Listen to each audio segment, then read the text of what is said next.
I'm Christopher German for KCTV News for Friday, December 5th, 2025. For tonight's broadcast, the stories we're following for you. Governor Kotek announced Thursday that she would seek another term in office, prompting a rematch between Kotek and Christine Drazen. And senators are pushing once again for the Secure Rural Schools Act, a piece of federal legislation that provides crucial funding to public schools and essential services in timber-heavy counties like Klamath County. And Friday night, we'll have a continuation of clouds accompanied by increasing winds for the east side and the Cascades. Rain chances are on the rise for southern Oregon, leading to widespread rainfall across the east side and even down into northern California.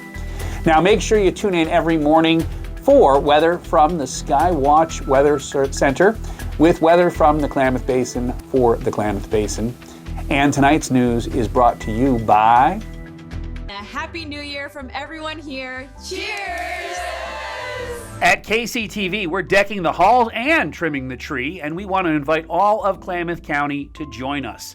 Send us your Christmas greeting to your friends and neighbors in the basin, and we will air it all month long on our channel and in our broadcasts.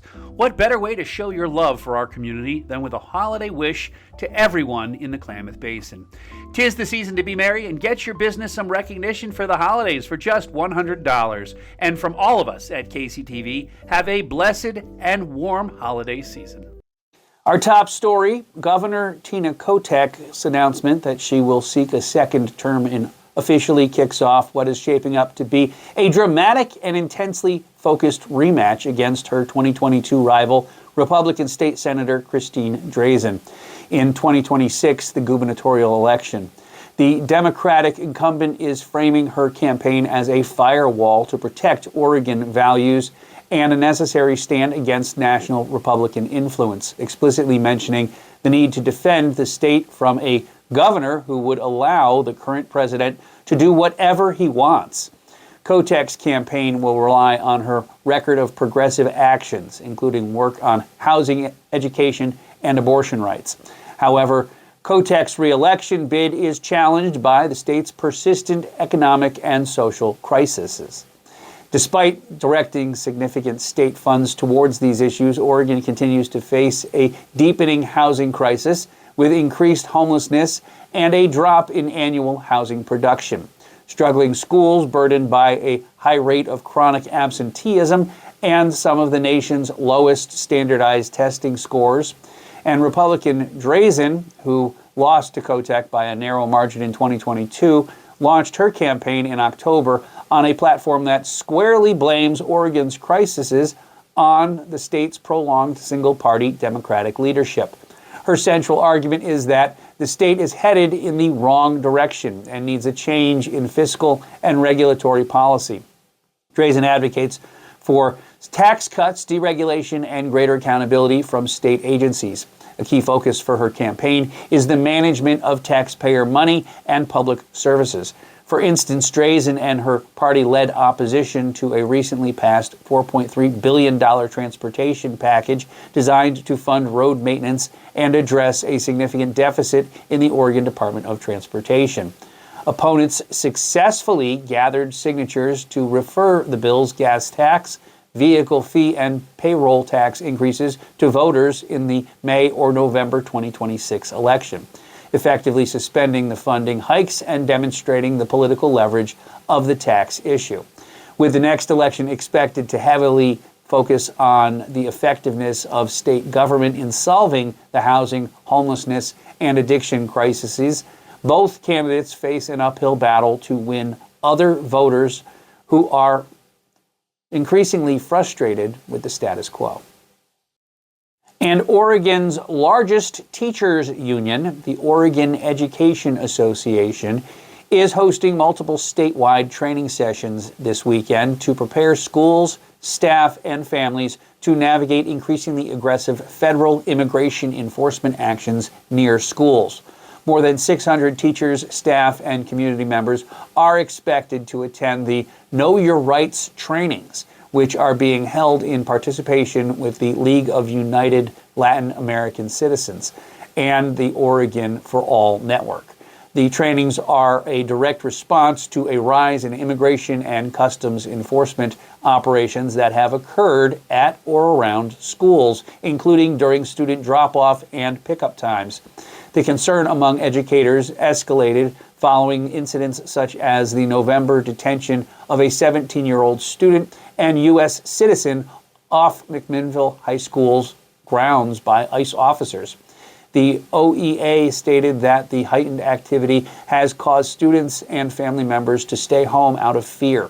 Trainings scheduled for Oregon City, Eugene, and Bend between Friday and Sunday will focus on practical skills such as know your rights protocols, pre-preparation and safety planning, on-site response during an encounter, and community organizing for after-action support.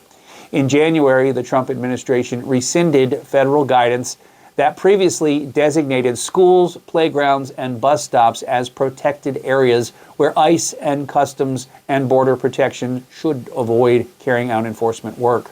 The OEA maintains that the goal of the training is to ensure every student and family feels safe, supported, and defended regardless of immigration status. And senators are making their third appeal this year to House leaders, urgently pushing for the renewal of the Secure Rural Schools Act, a piece of federal legislation that provides crucial funding to public schools and essential services in timber-heavy counties like Klamath County. The program's latest authorization expired in September of 2023, and without its renewal, rural counties have seen an average funding decline of approximately 80%, reverting to a much older, smaller revenue sharing mechanism. The state has already passed a reauthorization bill, S356, the Secure Rural Schools Reauthorization Act of 2025, which would extend the payments through fiscal year 2026. However, the measure remains held up in the House of Representatives, where a separate House bill, H.R. 1383, was introduced but has not yet advanced. For communities such as Klamath, the lapse in funding creates severe budget uncertainty, impacting everything from school funding and teacher retention to maintenance of rural roads and the operational budgets for local law enforcement. Klamath County officials and school superintendents have been vocal advocates, highlighting that the federal government's failure to act forces a major financial strain on local taxpayers and jeopardizes basic public services. Bipartisan efforts continue in Congress to find a legislative vehicle, such as attaching it to an appropriations or disaster relief bill, to get the reauthorization passed before the end of the year and restore the critical funding stream. And last evening, Klamath Falls played host to the Snowflake Christmas Parade, and KCTV was on hand to file this report. The Klamath Snowflake Festival celebrated its 41st year last evening with the theme Arctic Adventures. The Snowflake Festival is a nonprofit organization of volunteers that organizes the two-week celebration, which begins the Saturday after Thanksgiving every year. This year, Debbie Layton of the Salvation Army was Grand Marshal, and KCTV News got an exclusive interview with her prior to the parade, where she recounted her near half-century of service to the community. Yes, I started out social services and ended up doing social services for 44 years. Layton said she recalls each one of her 44 years working with the community and doesn't regret a single moment of her service. Oh gosh, there's so many different things that have gone on throughout the years with moving and changing, the programs changing, but the people never change. They are amazing. I have very dear friends that have come out of the clients who've come in. You never know who's coming in, why they're coming in. It's always good to be kind and to listen, because you have no idea what they're going through. And they come in, and some of them don't want to, but they do because they need to. And I have not regretted any of the moments that I've worked with the people at the Salvation Army.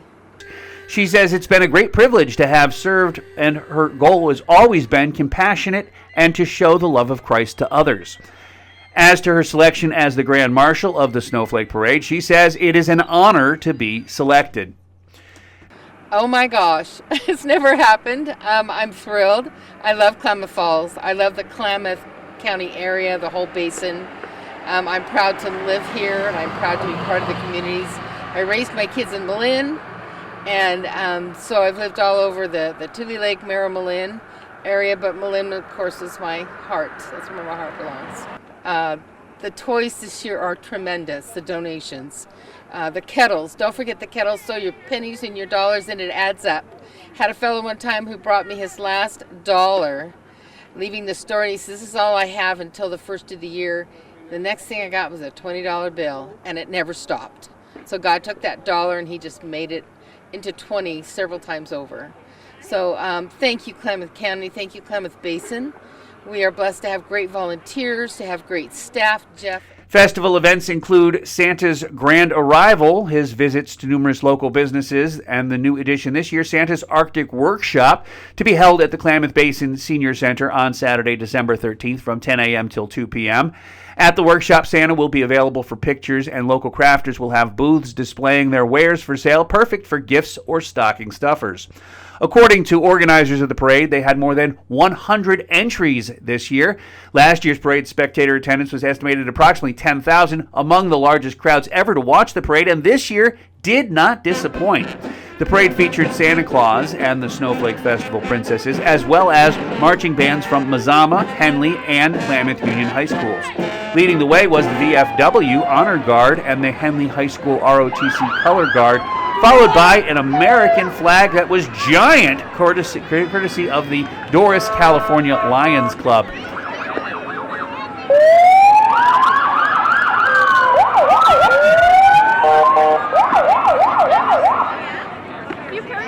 Also in the parade was Klamath Falls Mayor Carol Westfall and Grand Marshal Debbie Layton, along with representatives of the Klamath Falls Police Department, Klamath County Sheriff's Department, Klamath County Fire Districts 1 and 4, and members of the 173rd Fighter Wing.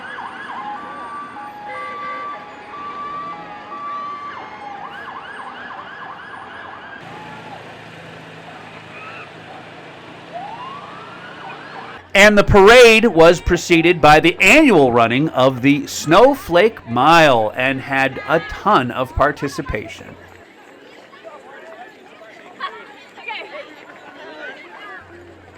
For KCTV News, I'm Christopher German. Now let's hit a little weather, shall we? Friday night we'll have a continuation of clouds accompanied by increasing winds for the east side, coast, and the Cascades. Rain chances are on the rise for southern Oregon, leading to widespread rainfall across the east side and even down into northern California. Snow levels will remain quite high, keeping snow above the higher mountain passes, with Crater Lake specifically predicted to receive plain rain. However, a drop in snow levels could result in some light snow accumulations for Crater Lake into Saturday morning. The majority of Saturday is expected to be quiet, featuring mostly to partly cloudy skies. Winds will continue to be breezy along the east of the Cascades. Temperatures will trend upward through the weekend. The possibility of more rain for parts of the region exists on Sunday due to the arrival of another storm system. And looking ahead to next week appears rather mild and is projected to remain active with continuing chances for rain. The exact path of storms will determine the extent of rainfall for the region. Current forecasts suggest snow levels will remain high. No travel impacts are expected for higher passes due to winter weather. So that's it for this week.